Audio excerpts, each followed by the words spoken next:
എല്ലാവർക്കും സ്വാഗതം. ഈ റിവ്യൂ ഇഷ്ടപ്പെടുവാണെങ്കിൽ ഒന്ന് ലൈക്ക് ചെയ്തും സബ്സ്ക്രൈബ് ചെയ്തും സപ്പോർട്ട് ചെയ്യണേ.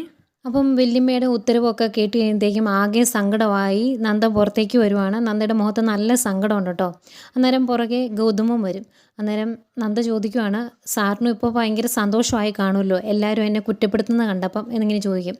അന്നേരം ഗൗതം തിരിച്ചു ചോദിക്കുന്നുണ്ട്, ഇതെന്താ നന്ദ ഇങ്ങനെയൊക്കെ പറയുന്നത്? നന്ദേനെ എല്ലാവരും കുറ്റപ്പെടുന്നത് കണ്ട് സന്തോഷിക്കാൻ ഞാൻ എന്താ സാഡിസ്റ്റ് വല്ലതും ആണോ? ഞാൻ അങ്ങനെയൊക്കെ ചെയ്യുമെന്നാണ് താൻ ചിന്തിച്ചേക്കുന്നതെന്നൊക്കെ ചോദിക്കും. അന്നേരം നന്ദ പറയുന്നുണ്ട്, എല്ലാവരും എന്നെ കുറ്റപ്പെടുത്തിയപ്പോൾ എന്നെ വഴക്ക് പറഞ്ഞപ്പോൾ ഗൗതം സാറേലും എൻ്റെ കൂടെ നിൽക്കും എന്നാണ് ഞാൻ കരുതിയത്.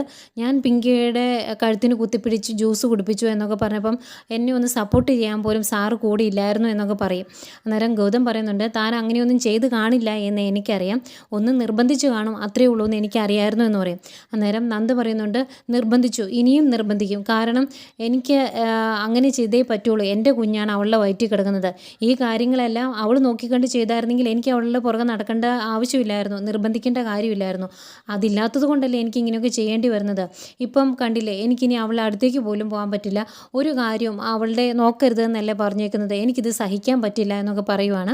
അന്നേരം ഗൗതം പറയുന്നുണ്ട്, അതൊന്നും ഓർത്ത് നന്ദ വിഷമിക്കേണ്ട, അവളുടെ വയറ്റിൽ നമ്മുടെ കുഞ്ഞാണുള്ളത്, അതുകൊണ്ട് അവളെ ദേഷ്യം പിടിപ്പിക്കുകയൊക്കെ ചെയ്തിട്ടുണ്ടെങ്കിൽ നമുക്കല്ലേ അതിൻ്റെ നഷ്ടം. എങ്ങനെയെങ്കിലും 10 മാസം കഴിഞ്ഞ് ആ കുഞ്ഞിനെ നമ്മുടെ കയ്യിലേക്ക് കിട്ടിക്കഴിഞ്ഞാൽ പിന്നെ ഞാനും താനും നമ്മുടെ കുഞ്ഞും മാത്രമുള്ള ഒരു കുഞ്ഞു ലോകമല്ലേ, അതിൻ്റെ അകത്തേക്ക് വേറെ ആരും വന്ന് കയറില്ലല്ലോ, പിന്നെ എന്തിനാ താൻ വിഷമിക്കുന്നത് എന്നൊക്കെ ഇങ്ങനെ ചോദിക്കുവാണ്. അന്നേരം ദേഷ്യം വരുന്നുണ്ട് നന്ദയ്ക്ക്. നന്ദ പറയും, ഇതൊന്നുമല്ല, അവളുടെ ഉദ്ദേശം ഇതൊന്നുമല്ല എന്ന് എനിക്ക് നന്നായിട്ട് അറിയാം. അവൾ നമ്മുടെ കുഞ്ഞിനെ ഉദരത്തിൽ ചുമക്കാൻ സമ്മതിച്ചത് തന്നെ അവളുടെ മനസ്സിൽ വേറെ പല ഉദ്ദേശങ്ങളും ഉള്ളതുകൊണ്ടാണ് എന്ന് പറയും.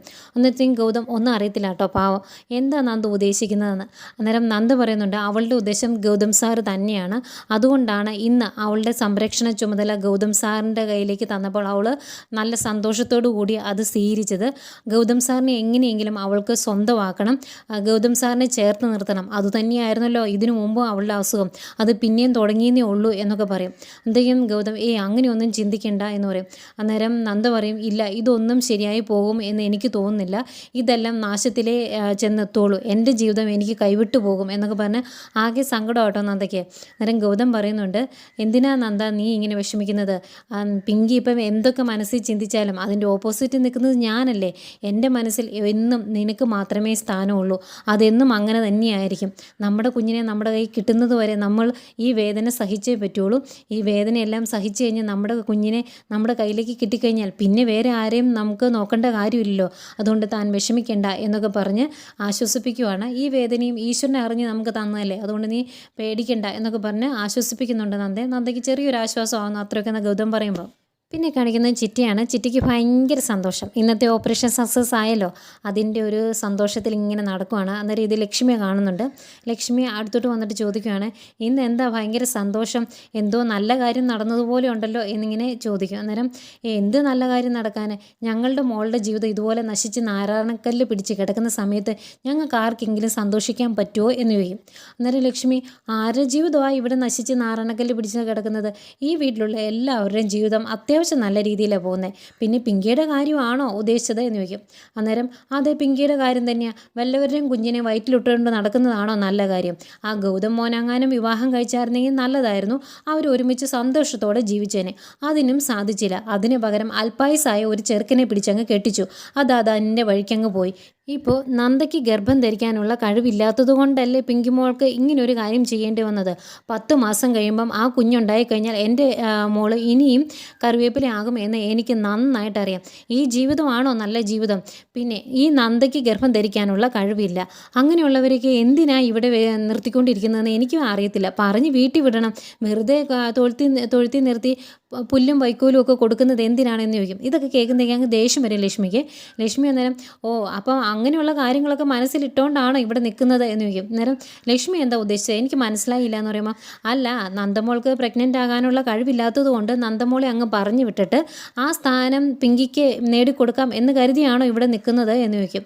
അന്നേരം ഞാൻ അങ്ങനെയൊന്നും ചിന്തിച്ചിട്ടില്ല എന്ന് പറയുമ്പം, അങ്ങനെ എന്തെങ്കിലും ചിന്തിച്ചിട്ടുണ്ടെങ്കിൽ ആ ആഗ്രഹം മനസ്സിലങ്ങ് വെച്ചാൽ മതി, ഇന്ന് ഞങ്ങളിവിടെ ഇല്ലാത്ത സമയത്ത് ഇവിടെ എന്തൊക്കെയോ ഭൂകമ്പങ്ങൾ നടന്നുവെന്നും പിങ്കിയുടെ സംരക്ഷണം ചുമതല ഗൗതത്തിനെ ഏൽപ്പിച്ചു എന്നൊക്കെ കേട്ടു.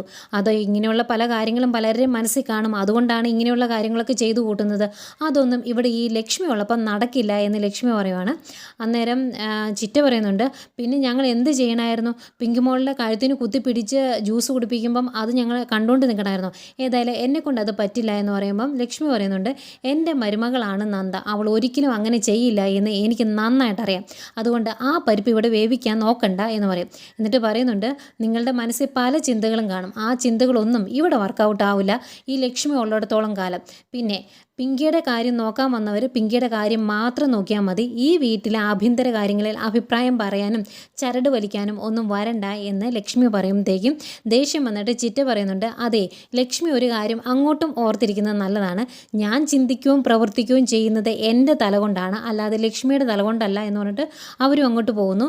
അന്നേരം ലക്ഷ്മിയും വാശിയിലായി. ലക്ഷ്മി എന്ന കാണിച്ചു തരാം എന്ന ഭാവത്തിൽ ലക്ഷ്മി നിൽക്കുന്നു. പിന്നീട് ഈ കാര്യങ്ങളെല്ലാം അറിയുമ്പം പിങ്കി ചോദിക്കുന്നുണ്ട്, ചെറിയമ്മായി എന്തിനാ വെറുതെ വഴക്കിന് വന്നത്?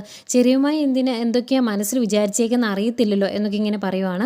അന്നേരം ചിറ്റ പറയുന്നുണ്ട്, അത് എന്ത് വിചാരിച്ചാലും കൊടുക്കേണ്ട മറുപടി ഞാൻ കൊടുത്തിട്ടുണ്ട്. ഇന്നിപ്പം നമ്മുടെ വിജയമാണ്. ഗൗതത്തിനെ നിൻ്റെ സംരക്ഷണ ചുമതല ഏൽപ്പിച്ചത് തന്നെ ഒരു നല്ല കാര്യമല്ലേ? ഇനി നല്ല കാന്തം ആകർഷിക്കുന്ന പോലെ, കാന്തം ഇരുമ്പിനെ ആകർഷിക്കുന്ന പോലെ നീ ഗൗതത്തെ ആകർഷിച്ച് അടുപ്പിക്കണമെന്ന് പറയും. അന്നേരം പിങ്കി പറയുന്നുണ്ട്, എന്തൊക്കെ നേടിയെന്ന് പറഞ്ഞാലും ഗൗതത്തിൻ്റെ മനസ്സിലേക്ക് കയറി പറ്റുമോയെന്ന് എനിക്ക് അറിയത്തില്ല എന്ന് പറയും. ആ മനസ്സ് മാറ്റിയെടുക്കാൻ ഇത്തിരി പ്രയാസമായിരിക്കും എന്ന് പറയുമ്പോഴത്തേക്കും ചിറ്റ പറയുന്നുണ്ട്, നീ എന്തിനാ പിങ്കി ഇങ്ങനെ വിഷമിക്കുന്നത്? ചിറ്റ കൂടിയില്ലേ, നമുക്കതൊക്കെ സാധിച്ചെടുക്കാം.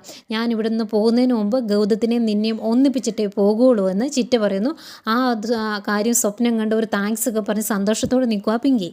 പിന്നീട് എല്ലാവരും കൂടെ ചായയൊക്കെ കുടിച്ചിരിക്കുകയാണ്. അന്നേരം മഹേശ്വരൻ പറയുന്നുണ്ട്, ലക്ഷ്മി നീ ഇത്തിരി സൂക്ഷിക്കണം കേട്ടോ, നിൻ്റെ മരുമകളാണ് നന്ദ, അതുപോലെ തന്നെ ഇവിടെ ഒരു മരുമകളായിട്ട് കയറി വന്നതാണ് പിങ്കി. അവൾക്ക് ആരുമില്ല എന്നൊന്നും അവൾക്ക് തോന്നരുത്, അതുകൊണ്ട് നമ്മൾ സൂക്ഷിച്ച് ഓരോന്നും ചെയ്യാവുള്ളൂ എന്ന് പറയുമ്പം ലക്ഷ്മി പറയുന്നുണ്ട്, ഞാൻ ആരുടെയും സൈഡ് പിടിച്ചൊന്നും ഒന്നും ചെയ്യാറില്ല, തെറ്റ് കണ്ടാൽ അതാരുടെ തെറ്റാണെങ്കിലും ഞാൻ വിളിച്ചു പറയുമെന്ന് പറയും. അന്നേരം മഹേശ്വരൻ ചോദിക്കുന്നുണ്ട്, ഇന്ന് നന്ദ ചെയ്ത് ശരിയാണെന്ന് നിനക്ക് തോന്നുന്നുണ്ടോയെന്ന്. അന്നേരം ലക്ഷ്മി പറയും, നന്ദമോൾ അങ്ങനെ ചെയ്യില്ല എന്ന് എനിക്ക് ഉറപ്പുണ്ട് എന്ന് പറയുമ്പം മഹേശ്വരൻ, പിന്നെ എന്തിനാ ഇവിടെ ഇത്രയും ബഹളം വെച്ചത്, ഈ പ്രശ്നങ്ങളൊക്കെ നടന്നത്? അങ്ങനെ ചെയ്തിട്ടില്ലെങ്കിൽ അതിൻ്റെ ഒന്നും ആവശ്യമില്ലായിരുന്നല്ലോ, നീ കണ്ടില്ലായിരുന്നോ മോഹിനി എന്ന് ചോദിക്കും. എന്തെങ്കിലും ലക്ഷ്മി, നീ കണ്ടോ മോഹിനി എന്ന് ഇങ്ങനെ ഉറപ്പിച്ച് ചോദിക്കുവാണേ. അന്നേരം മോഹിനി, ഇല്ല ഞാൻ കണ്ടില്ല എന്ന് പറയുമ്പോൾ ലക്ഷ്മി പറയുകയാണ്, കണ്ടോ ആരും കണ്ടിട്ടില്ല, അവരിതെല്ലാം ഉണ്ടാക്കി പറഞ്ഞതാണ്, അല്ലാതെ എൻ്റെ നന്ദമോൾ അങ്ങനെ ചെയ്യില്ല എന്ന് എനിക്ക് നല്ല ഉറപ്പുണ്ടെന്ന് ലക്ഷ്മി പറയും. ഇവരിങ്ങനെ സംസാരിച്ചുകൊണ്ട് നിൽക്കുന്നതേക്കും ഒരു കോളിംബെല്ല് കേൾക്കുന്നു. അതാരാണ് എന്ന് നോക്കാൻ വേണ്ടി ലക്ഷ്മിയും മോഹിനി ഇങ്ങനെ പുറത്തോട്ട് ഇറങ്ങി ചെല്ലുന്നു. അന്നേരം അവിടെ നിൽക്കുന്നത് ഒരു കൈനോട്ടക്കാരനാണ്. അയാൾ ജ്യോത്സ്യത്തിൻ്റെ രീതിയിൽ കുറേ കാര്യങ്ങളൊക്കെ പറയും. അന്നേരം ഒന്നും കേൾക്കാൻ താല്പര്യമില്ല, നിങ്ങൾ ഇവിടെ നിന്ന് ഇറങ്ങിപ്പോയി തന്നാൽ മതിയെന്ന് ലക്ഷ്മിയും മോഹിനിയും പറയുന്നുണ്ട്. പക്ഷെ പിന്നെയും ഓരോരോ കാര്യങ്ങൾ പറയാം. ഈ ജ്യോത്സ്യന്മാർ പറയില്ലേ, കൈനോട്ടക്കാർ അങ്ങനെ നടക്കും ഇങ്ങനെ നടക്കുന്നു, ചുമ്മാ കുറേ കാര്യങ്ങളൊക്കെ പറയില്ല, അങ്ങനെ ഓരോന്ന് പറയുക. എന്നിട്ട് പറയും, ഈ വീട്ടിൽ ഒരു പെൺകുട്ടിയുണ്ട്, ആ പെൺകുട്ടിക്ക് ഇരട്ട ദാമ്പത്യമുണ്ട് എന്ന് പറയും. എന്നിട്ട് ഇവർക്ക് ഭയങ്കര ടെൻഷൻ, അത് ആരാ എന്നുള്ള രീതിയിൽ. അന്നേരം പറയും, ഭർത്താവ് മരിച്ച ഒരു പെൺകുട്ടി ഇവിടെ ഉണ്ട്, പിങ്കി. ആ പിങ്കിയുടെ കാര്യമായിരിക്കും നിങ്ങൾ ഉദ്ദേശിച്ചതെന്ന് പറയുമ്പോൾ, പിങ്കിയും കുങ്കിയും ഒന്നുമല്ല, അതല്ലാതെ ഒരു പെൺകുട്ടി ഉണ്ടെന്ന് പറഞ്ഞ് പെൺകുട്ടി വർണ്ണിക്കുകയൊക്കെ ചെയ്യുന്നുണ്ട്. അങ്ങേര് ഉദ്ദേശിക്കുന്ന പവിത്രയാണ്. കറക്റ്റ് അങ്ങോട്ട് പവിത്ര വരുമ്പോൾ, ദേ ഈ പെൺകുട്ടിയാണ് ഞാൻ ഉദ്ദേശിച്ചത് എന്ന് പറയും. പവിത്ര ഇങ്ങനെ കണ്ടുവന്ന് പരിങ്ങുന്നുണ്ട്. എന്നിട്ട് അയാൾ എടുത്തു പറയുവാണ്, ഈ കുട്ടിക്കാണ് ഇരട്ട ദാമ്പത്യത്തിനുള്ള യോഗം, അതും ഭർത്താവ് ജീവിച്ചിരിക്കുക തന്നെയെന്ന് പറയും. അന്തേക്കും പവിത്ര, ദേ അനാവശ്യം പറയരുത് എന്ന് പറഞ്ഞ് ഇറങ്ങി വരും. അന്തേക്കും മോഹിനി ഇങ്ങനെ സൂക്ഷിച്ച് നോക്കുന്നുണ്ട് കേട്ടോ പവിത്രേനെ. അന്നേരം ലക്ഷ്മി പറയും, ഇയാളെ ഇനി ഇവിടെ ഇരുന്നാൽ ശരിയാവില്ല, പോകാൻ പറയും. അന്നേരം എനിക്ക് എൻ്റെ ദക്ഷിണ കിട്ടിയാൽ ഞാൻ പോയിക്കോളാം, അതിപ്പം ഇരട്ട ദാമ്പത്യമുള്ള പെൺകുട്ടി തന്നാലും മതി എന്ന് പറയുമ്പോൾ ഒരാളും തരുന്നില്ല, ഇറങ്ങിപ്പോയെന്ന് പറയും. ഇറങ്ങിപ്പോകാതെ ഇരിക്കുന്ന അയാളെ മഹേശ്വരനെ വിളിച്ച്, മഹേശ്വരൻ പയ്യെ താനിങ്ങ് വന്നേ, ഇനി കൂടുതലൊന്നും പറയണ്ട എന്ന് പറഞ്ഞാൽ പയ്യെ പിടിച്ച് പുറത്തേക്ക് അങ്ങ് ഇറക്കിക്കൊണ്ട് പോവാണ്. അന്നേരം മോഹിനി ഇങ്ങനെ സൂക്ഷിച്ച് നോക്കിക്കൊണ്ടിരിക്കുകയാണ് പവിത്രയെ. ഏതായാലും ഈ ഒരു പുതിയ കഥാപാത്രത്തിൻ്റെ എൻട്രി കൊണ്ട് എന്താണ് ഉദ്ദേശിക്കുന്നത് എന്നറിയത്തില്ല. ഇത്രയും കാണിച്ചുകൊണ്ട് ഇന്നത്തെ എപ്പിസോഡ് അവസാനിക്കുന്നു.